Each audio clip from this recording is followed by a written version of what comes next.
United States Institute of Peace, along with SiriusXM's POTUS Channel 124, now present their weekly podcast.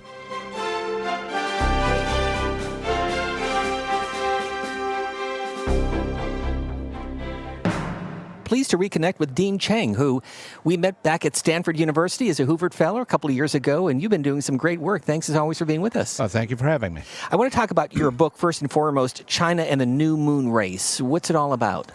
So it's an examination of Chinese writings on their lunar exploration program, what they hope to achieve, an assessment of how they are using it to build relations with other countries on Earth, terrestrially, and also where they're likely to wind up heading.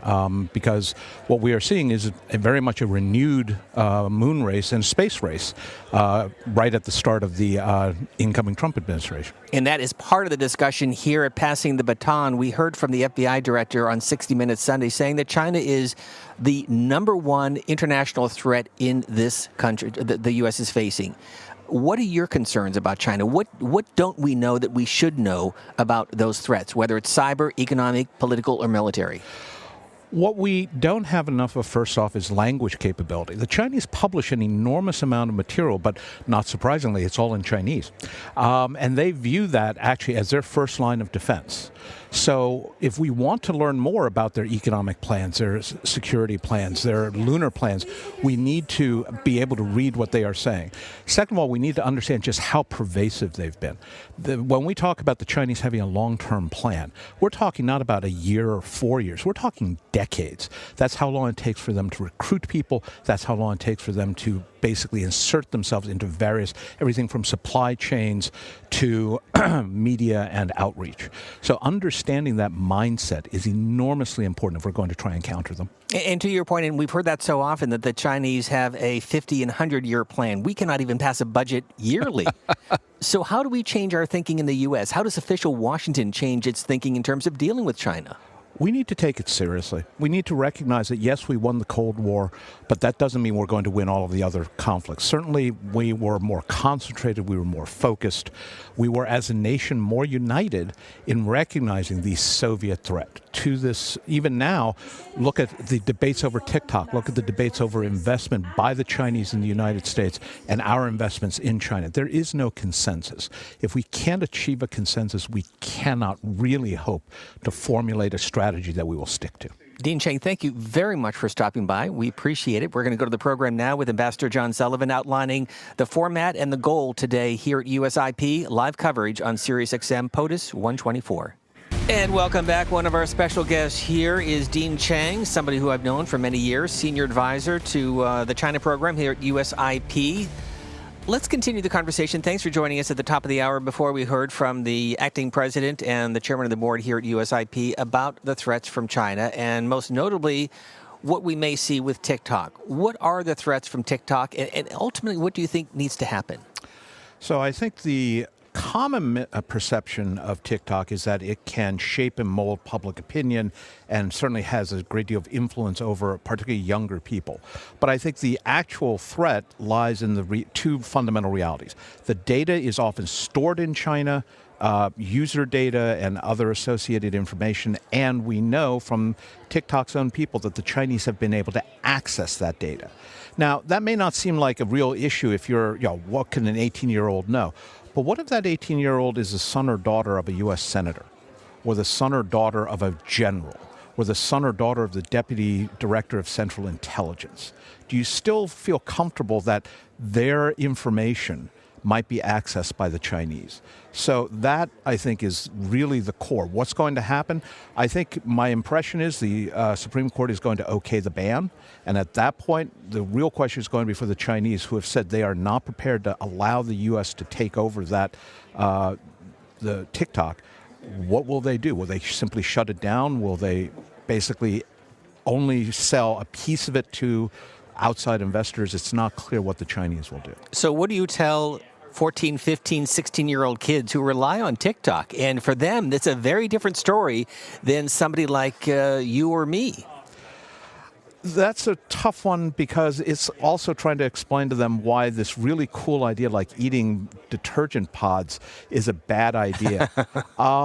Yeah, 14-year-olds will do dumb things. I was a 14-year-old once. Lord knows I did some dumb things.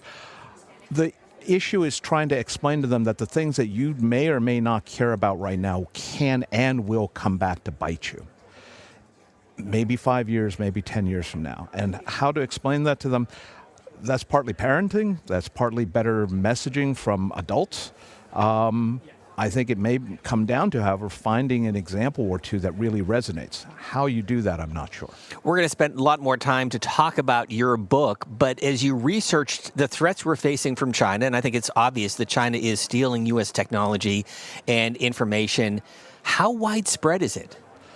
I think that when we consider that there were indications that Chinese hackers went after Coca-Cola, government hackers, not private hackers, that the Chinese have run rampant through European information systems. The German Chancellor's office under Angela Merkel complained about the Chinese in their systems.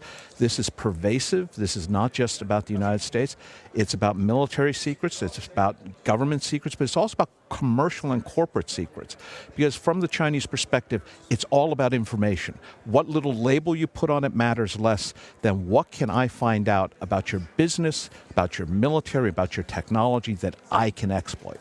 As you know, yesterday, President Joe Biden was just a few yards away at the State Department talking about his legacy. He talked about his close working relationship with Xi Jinping. They've known each other for many, many years as a senator, as vice president, as president. What's your advice to Donald Trump in dealing with Xi Jinping, and how can Americans best understand who he is as the Chinese leader? Xi Jinping is the most powerful leader China has seen since Deng Xiaoping. Really? He has concentrated more power into himself. He has reversed term limits in China. They had them for a little while.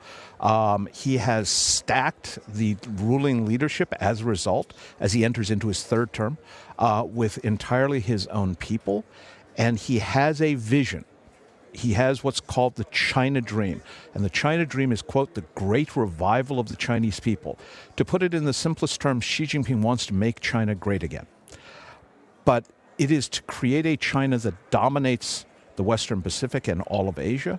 It is a China that is going to challenge our fundamental alliance relationships, not just with Japan and South Korea, but also with Europe, where not through military means, but through economic, political, and technology means. And that is the challenge that faces Donald Trump. Final question. So help us better understand then how the Chinese government approaches the U.S. When it comes to diplomacy, the pandas are back here in Washington. That's a good thing. And yet they're stealing our technology, and it's a very real threat to U.S. security. So how do you square that? Basically, it's bread and circuses. Let me give you some pandas. By the way, I'm not giving them to you. I'm only loaning them to you in exchange for you downplaying things like technology theft, intellectual property challenges, and most worrisome of late, China building invasion barges that seem to be clearly designed for a Taiwan contingency. And so as we pass the baton and deal with the threats from China, we heard from the FBI director. We have a new incoming administration, new Secretary of State, Senator Marco Rubio, who will be confirmed. On China in particular, your advice, Dean Cheng, is what? Keep your powder dry. Understand that they have a plan and they are hewing to it, and that you defeat an adversary by defeating their plan, not by playing whack-a-mole against individual specific instances. Defeat the strategy, you defeat the enemy. And the book is titled? China and the New Moon Race. We will have you back in SiriusXM studios to talk much more about that. Dean Cheng, thank you very much. Thank you for having me. This podcast has been brought to you by the United States Institute of Peace and SiriusXM's POTUS, Channel 124.